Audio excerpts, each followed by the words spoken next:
আমি মনে করি এটা আলাপ করা উচিত। He is a great player, asset of Bangladesh, asset of Bangladesh cricket as a player. এটা তো ও তখনকার প্রেসিডেন্ট বলতে হবে। Very very good and correct question. Actually এই ব্যাপারে আমি কমেন্ট করার কেউ না। অ্যাজ রাইট নাও আমি বিপিএল নিয়ে কথা বলতেছি।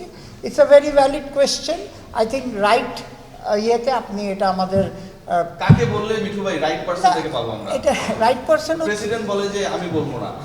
না, এখন কথাটা হচ্ছে কি যে এই প্রেসিডেন্টের সময় কিন্তু হয়নি, যদি আপনি চিন্তাটা। সো এটা কিন্তু তাই বলে যে আমরা বলবো যে এই প্রেসিডেন্ট হয়নি বলে বিসিবি ইয়ে নাই। এখন এটা হচ্ছে আসলে পলিটিক্যাল ইনফ্লুয়েন্স ডিসিশন ছিল মিঠু ভাই।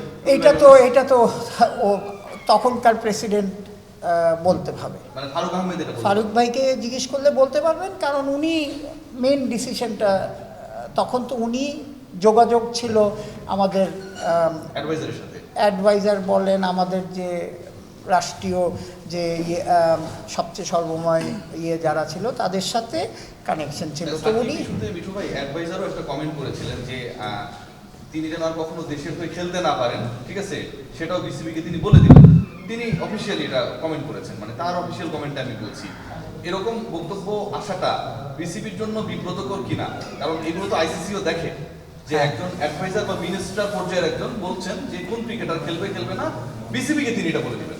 হ্যাঁ, সো আমার মনে হয় এটা আরেকটা দিন, এটা actually it's a very very very very good and correct question. I cannot বলতে পারতেছি না যে নো ইউ আর রং বা আই এম রাইট। আমার মনে হয় এটা নিয়ে অ্যাকচুয়ালি আরেক দিন আমাদের সবাই এটা নিয়ে আলাপ করা উচিত। কথাটা বলছেন, আমি মনে করি এটা আলাপ করা উচিত। He is a great player, asset of Bangladesh, asset of Bangladesh cricket as a player. So সুতরাং এটা নিয়ে অ্যাকচুয়ালি এই ফোরামে আমি এখন, আপনি আমাকে পাইছেন বলে জিজ্ঞেস করছেন, ফাইন। আপনি তো কথা বলেন, তুমি বের হয়েছে, অন্যটা কিন্তু এড়ায় যায়। এটা আমি আপনাকে বলছি, বা অনেকে আপনাকে নিয়েও হাসাহাসি করে, মজা নেয় যে উনি এই প্রশ্নের উত্তর দিল না, কিন্তু আপনি ছাড়া তো কেউ কথা বলে না। সেটা আপনাদের পছন্দ করি বেশি বলেই না করতে পারি না। হ্যাঁ, ঠিক আছে, আমি এটা আপনারা এটা তুলেছেন। What best I can do, I will speak with our president and the board, and আমরা একটা এটার রিপার্কেশন, আমাদের কি রিপার্কেশনটা, এটা চেষ্টা আমি তুলে ধরব।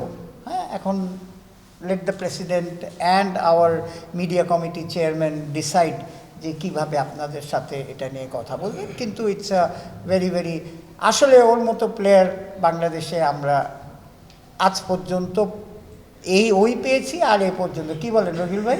100%। হ্যাঁ, আমি একটু বলি। হ্যাঁ, এখানে আসুন। দেখেন, সাকিবের এগেন্সে দুইটা এলিগেশন আছে।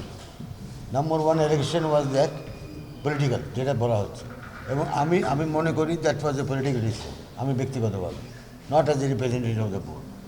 কারণ সে ক্যানাডাতে ক্রিকেট খেলতেছে, ওখানে মার্ডার হয়েছে কে, সেই কেসে আসামি করে দিচ্ছে। তো দিস ইজ অ্যাবসলিউটলি ননসেন্স আমি মনে করি, যারাই করেছে এটা। 2 নম্বরটা হলো, আমাদের যে ছিলেন, অ্যাডভাইজার ছিলেন, উনি কিন্তু একটা কথা বলেছেন আগে, লাস্টের আগে, যে হ্যাঁ এটা আছে, উনি আসতে পারেন, বা তার তো অনেক কেস আছে মামলা। দুদকে কিন্তু সাকিব আল হাসানের বিরুদ্ধে অনেকগুলো কেস আছে যেগুলো বেলেবল। তো উনি আসে বেল নিয়ে এটা করতে পারেন। বাট দ্য পয়েন্ট ইজ, তাকে তো দেশে আসলে যে সে বেল করার মতো সেই ফ্রিডম তো তার থাকবে কি না, মুভমেন্ট করার মতো। That was the issue which was not clear.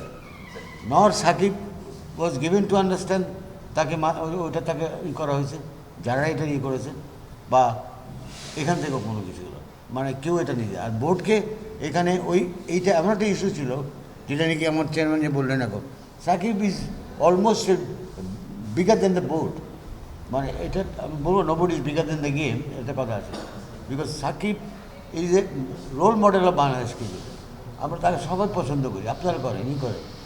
But এটাও ঠিক যে আমি যত বড়ই খেলোয়াড় হই না কেন, I cannot break the law, break the rules, country law, and I'm not above criticism, I'm not above যে কোনো একটা অন্যায় From that এটা point, আমি আপনার অনুমতি দিলে একটা প্রশ্ন করতে পারি কিনা যে কেউই বিগার দেন দ্য গেম না, অ্যাডভাইজার কি বলতে পারে যে আমি বিসিবি কে বলে দিব এর উনি যেন আর কখনো দেশের হয়ে খেলতে না পারে? আমি মনে- ওর পক্ষে বিপক্ষে বলছি না, এই কথাটা কি বলতে পারে ওই সিটিং চেয়ারে?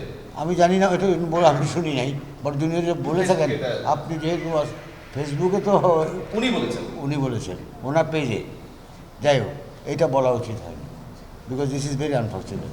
কারণ এটা আমি মনে করি যে আমি তার সম্মান রেখেই বলছি আমি, যে এই ধরনের উক্তি করলে ওনার চেয়ারটা যেটা সম্মানের। চেয়ারটা সম্মানের, চেয়ারটা সম্মানের।